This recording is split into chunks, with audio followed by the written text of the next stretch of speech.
तो company law में limited liability एक महत्वपूर्ण सिद्धांत है जो बिजनेस के मालिक और शेयर होल्डर्स को व्यक्तिगत वित्तीय जोखिम से बचाता है।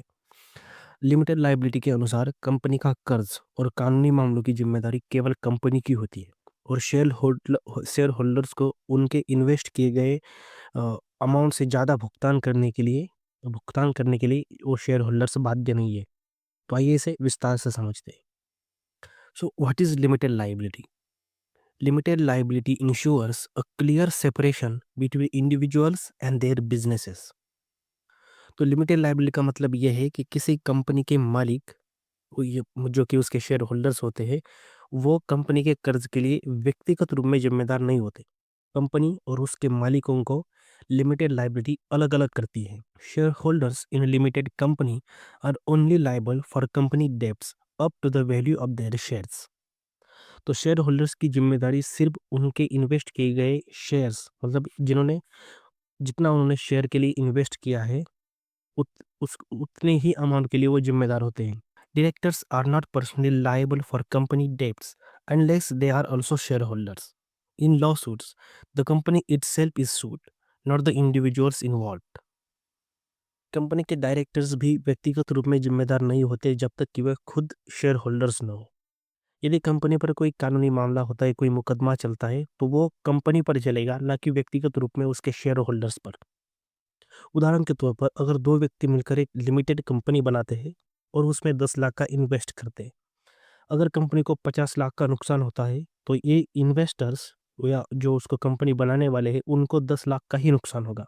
उनका निजी घर, उनके पर्सनल गाड़ी या पर्सनल बैंक बैलेंस पर उस डेप्ट का, कंपनी के डेप्ट का कोई असर नहीं पड़ेगा।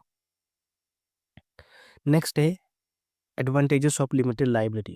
तो पहला एडवांटेज है या फिर कैरेक्टरिस्टिक्स है, no personal liability for company debts. Business debts do not affect personal assets of directors and share holders. तो कंपनी के कर्ज के लिए व्यक्तिगत जिम्मेदारी शेयर होल्डर्स की नहीं होती। लिमिटेड लायबिलिटी का सबसे बड़ा फायदा यह है कि बिजनेस के कर्ज से व्यक्तिगत संपत्ति सुरक्षित रहती है। कंपनी के कर्ज का असर डायरेक्टर्स और उसके शेयर होल्डर्स की पर्सनल प्रॉपर्टी पर नहीं पड़ता। Directors can operate without risking their personal property और सेविंग्स। तो डायरेक्टर बिना अपनी पर्सनल प्रॉपर्टी को खतरे में डाले बिजनेस चलाते हैं, कंपनी को चलाते हैं। Creditors can only claim money from the companies bank accounts and assets. तो जो क्रेडिटर है जिसने कंपनी को कर्ज दिया है, वो अपने कर्ज की वसूली सिर्फ कंपनी के बैंक बैलेंस से या फिर कंपनी की जो संपत्ति है उससे ही वसूल कर सकता है। वो डायरेक्टर्स या शेयर होल्डर्स की निजी संपत्ति से कंपनी के डेब्ट को वसूल नहीं कर सकता। उदाहरण के तौर पर अगर किसी कंपनी का 1 करोड़ का लोन है और वो कंपनी उस लोन को चुकाने में असमर्थ है, तो बैंक जिसने उसको लोन दिया है वो केवल कंपनी की निजी संपत्ति को बेच सकता है, लेकिन डायरेक्टर या शेयर होल्डर्स की निजी संपत्ति को बैंक जब्त नहीं कर सकती उस कंपनी के लोन को रिकवर करने के लिए। नेक्स्ट है tax efficiency. Limited companies pay corporate tax at a lower rate compared to personal tax rates. तो लिमिटेड कंपनियां जो होती है वे व्यक्तिगत व्यापारियों की तुलना में उनको कम टैक्स देना पड़ता है। Directors can structure their income with a mix of salary and dividends to reduce tax liability. This setup helps in maximizing take home income legally. तो डायरेक्टर्स अपने इनकम को वेतन, उनकी सैलरी और डिविडेंड में के रूप में विभाजित कर सकते हैं जिससे उनको टैक्स कम देना पड़े, और ये सिस्टम है एक लीगल तरीके से ज़्यादा बचत करने में मदद करता है। नेक्स्ट फायदा है लिमिटेड लायबिलिटी का succession planning. A limited liability company remains operational even if directors retire और पास अवे। तो लिमिटेड लायबिलिटी वाली कंपनियां के फायदा ये भी शामिल है कि यदि मालिक रिटायर होता है या उसके शेयर होल्डर्स का, ये जो उसके मालिक है उसमें से किसी का निधन भी होता है, तो इसके बाद भी कंपनी चलती रहेगी, कंपनी समाप्त नहीं होगी। It ensures business continuity and security for employees and stake holders. यदि कंपनी का डायरेक्टर रिटायर हो जाए या उनकी मृत्यु हो जाए तो भी कंपनी चलती रहेगी। इससे कर्मचारियों और अन्य जो उसके स्टेक होल्डर्स है उनकी सुरक्षा बनी रहती है, उनकी इन्वेस्टमेंट सुरक्षित रहती है। It provides a stable foundation for long term business growth. Limited liability company जो है एक लॉन्ग टर्म बिजनेस ग्रोथ के लिए एक स्टेबल फाउंडेशन प्रोवाइड करती है। उदाहरण के तौर पर अगर एक सिंगल ओनरशिप बिजनेस के मालिक की मृत्यु हो जाती है तो बिजनेस बंद हो सकता है, लेकिन एक लिमिटेड कंपनी में नए डायरेक्टर्स या शेयर होल्डर्स आ जाते हैं किसी के मृत्यु के बाद या किसी के वो शेयर छोड़ देने के बाद, और बिजनेस जारी रहता है इस उनके किसी शेयर होल्डर्स की डेथ के कारण या उनकी अन्य किसी कारण से कंपनी छोड़ जाने के कारण कंपनी बंद नहीं होती और वो बिजनेस जारी रहता है। Employees by in, employees can be given shares, increasing their stake in the company's success. Encourage motivation, loyalty, and long term commitment. Offers financial benefits beyond regular salaries. तो लिमिटेड लाइबिलिटी कंपनी में जो कर्मचारी उसके होते हैं उनको भी company का हिस्सा बनने का मौका दिया जाता है। कर्मचारी को कंपनी के शेयर्स दिए जा सकते हैं जिससे वो कंपनी की सफलता में इंटरेस्ट ले, उनका मनोबल बढ़े और वो लंबे समय तक कंपनी के प्रति वफादार रह सके। उन्हें वेतन के अलावा अतिरिक्त आर्थिक लाभ दिया जाता है ताकि वो कंपनी के प्रति वफादार रहे और कंपनी की जो सक्सेस है उसमें वो बढ़ चढ़ कर हिस्सा ले। और लास्ट एडवांटेज है protection of the company name. Registering a company name prevent others from using the same name. तो लिमिटेड लाइबिलिटी कंपनी में का एक कानूनी रूप से पंजी उसको उसका रजिस्ट्रेशन किया जाता है जिससे कोई अन्य व्यक्ति या कंपनी इस नाम को कॉपी नहीं कर सकती। Registered name becomes a valuable business asset. तो कंपनी का नाम भी एक कंपनी की संपत्ति बन जाता है, कंपनी की महत्वपूर्ण संपत्ति बन जाता है। अल्टरनेटिव स्पेलिंग और variations can be registered as dormant companies to prevent misuse. गलत उपयोग से बचाने के लिए उसका एक नाम रजिस्ट्रेशन किया जाता है और वो नाम कोई और या उससे मिलता जुलता नाम कोई और यूज नहीं कर सकता। उदाहरण के तौर पर अगर XYZ प्राइवेट लिमिटेड नाम की एक कंपनी रजिस्टर हो जाती है तो कोई दूसरा व्यक्ति इस नाम से कंपनी नहीं बना सकता, जिससे ब्रांड की पहचान जो है सुरक्षित रहती है।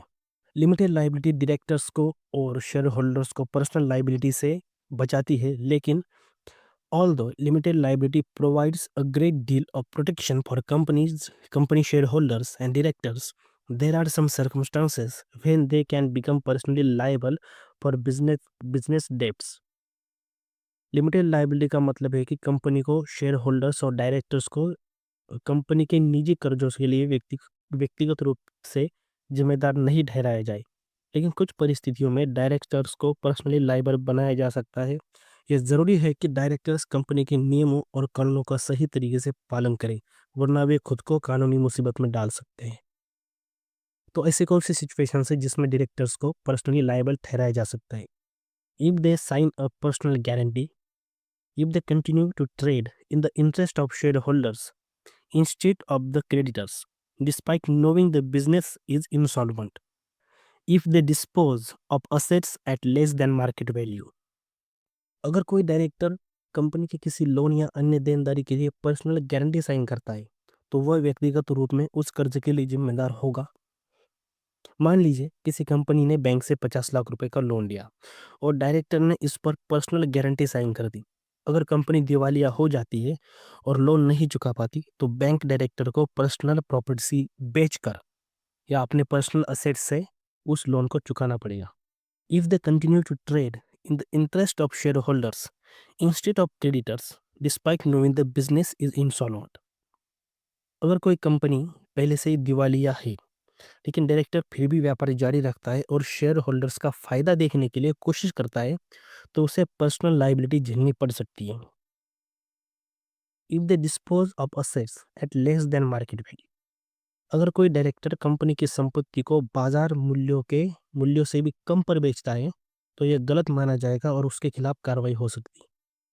मान लो किसी कंपनी के पास एक मशीन है जिसकी बाजार में कीमत 10 लाख रुपए है, लेकिन डायरेक्टर इसे अपने किसी रिश्तेदार को सिर्फ 3 लाख रुपए में बेच देता है, तो यह फ्रॉडलेंट एक्टिविटी मानी जाएगी और इसके लिए डायरेक्टर पर्सनली लाइबल होगा।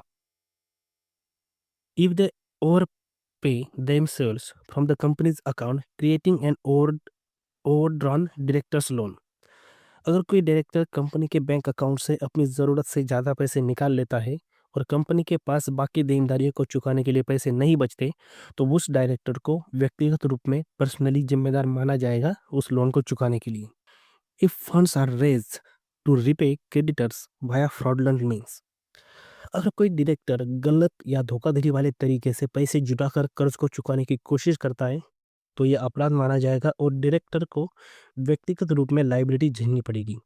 सो लिमिटेड कंपनी के डायरेक्टर्स को पर्सनल लाइबिलिटी से बचाने के लिए कानूनी और नैतिक रूप से सही तरीके से काम करना चाहिए। कंपनी का व्यापार ईमानदारी और ट्रांसपेरेंसी के साथ चलना जरूरी है।